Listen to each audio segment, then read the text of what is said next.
macros, fasting, CGMs, cold plunges, infrared saunas.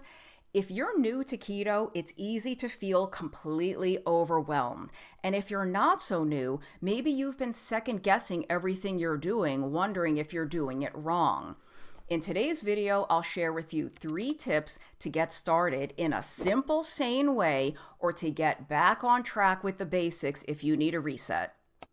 Hey everyone, it's low carb and keto nutrition specialist Amy Berger bringing you, as always, keto without the crazy. In the spirit of keto without the crazy, let's walk through 3 basic tips to get started on keto if you're new to this, or if you're not new, but you've been completely overwhelmed and trying to do too much at once, and you would really love to get back to the basics. My first tip for you is to keep it simple. Did you know that there is only one thing you need to do to be on a low carb or ketogenic diet? And that is keeping your carbohydrate intake very low. That one thing is what's responsible for helping to bring blood sugar and insulin down to a nice, low, healthy level. And it's what's responsible for transitioning your body from fueling primarily on glucose or carbs to fueling primarily on fat and generating some ketones. And that one thing, keeping that carbohydrate intake really low because of these metabolic effects, that is what is behind all of the fabulous things we know that keto does for us, like reversing type 2 diabetes, reversing fatty liver, normalizing hormones if you have PCOS, helping to clear up skin, helping to get rid of joint pain, and really long list of other stuff. So keep your carbohydrate intake low. And you can do all that other stuff if you want, the cold plunges, the sauna, but why make it more complicated than it needs to be, especially if you're just starting out, or if you've been doing a lot of that complicated stuff and you feel like you're floundering, it's too overwhelming. So master the real fundamental prime mover, which is the very low carbohydrate intake. Think about if you were learning a language. You wouldn't say, today I think I'm going to do a few hours of Spanish, and then tomorrow I'll do a little bit of Portuguese. The day after that, I'll do some Japanese, then maybe some German after that. You will dabble in a lot of languages, and you will not actually get good at any one of them. I don't want that to happen to you on keto. I don't want your attention to be so divided and your focus to be so distracted because you're trying to do so much that you ignore or kind of don't really master the most important, most powerful thing, which is the very low carbohydrate intake.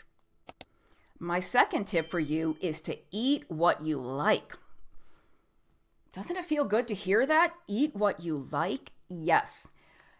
Under the overarching framework of keeping your carbohydrate intake low, keto is entirely customizable. If you hate zucchini, don't eat zucchini.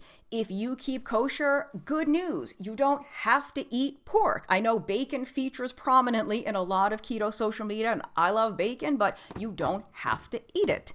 And I personally enjoy red meat. I don't think there's any medical or nutritional or health reason to avoid it, but it's the fear of red meat is so deeply ingrained that a lot of people just prefer to avoid it.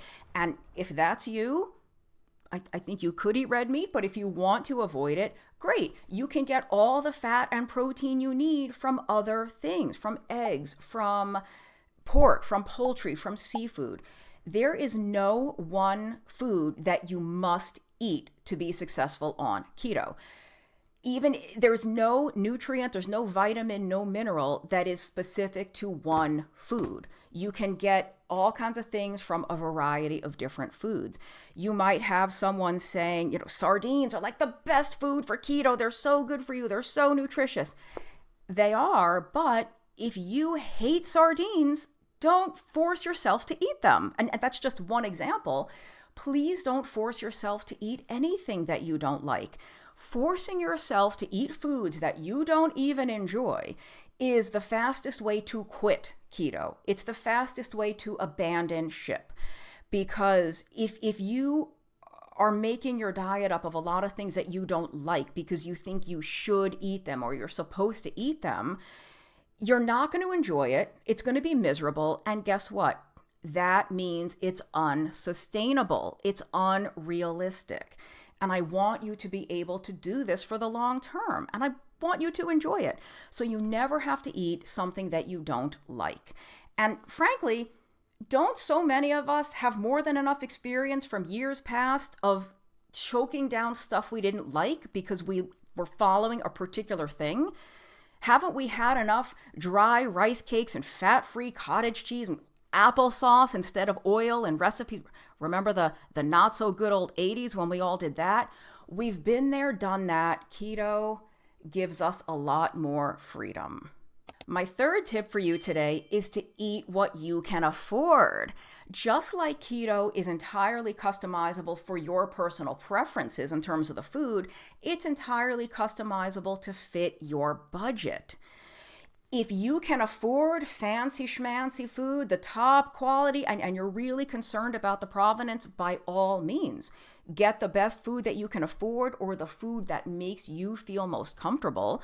I've worked on small farms. I have a lot of experience with that. I think it's absolutely wonderful if you can support local farmers in your area, small farmers, but that food is not cheap, right?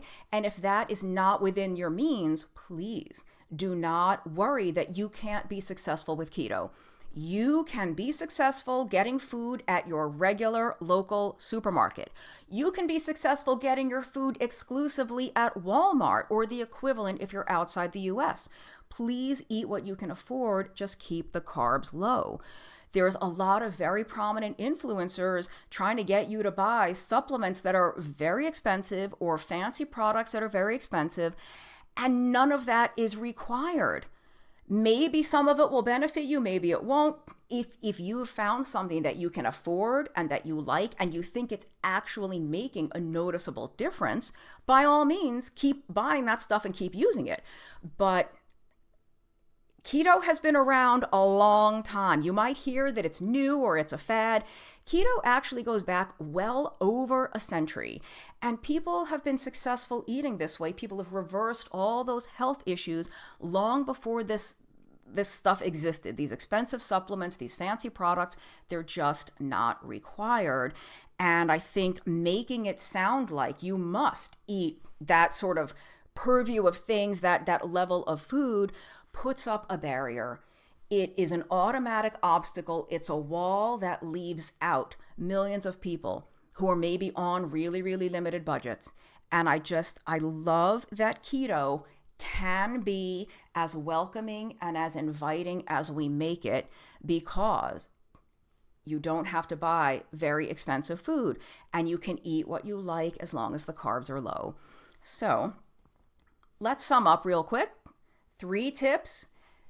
Keep it simple. Keep your carbohydrate intake low. That's the single most important skill you have to master to be successful. Eat what you like as long as you keep the carbs low. Don't force yourself to eat stuff that you hate and is going to make you quit this way of eating. Eat what you can afford so that this is sustainable for you to do over the long term. Those were just some very basic tips, but I think sometimes you need that reminder of how simple this can be. And some of you really need help drowning out the noise. It's almost like you need permission to not do all of that other stuff and to just focus on the food. So if you needed the permission, here it is from me to you. And in future videos, I'll talk about things that can sabotage keto diets, things that I think are more helpful. We'll go into the nuts and bolts in more detail in future videos. Today, I just wanted to keep it simple. But if you don't want to miss those future tips and keep the crazy out of your keto, be sure to hit that subscribe button, and I'll see you next time.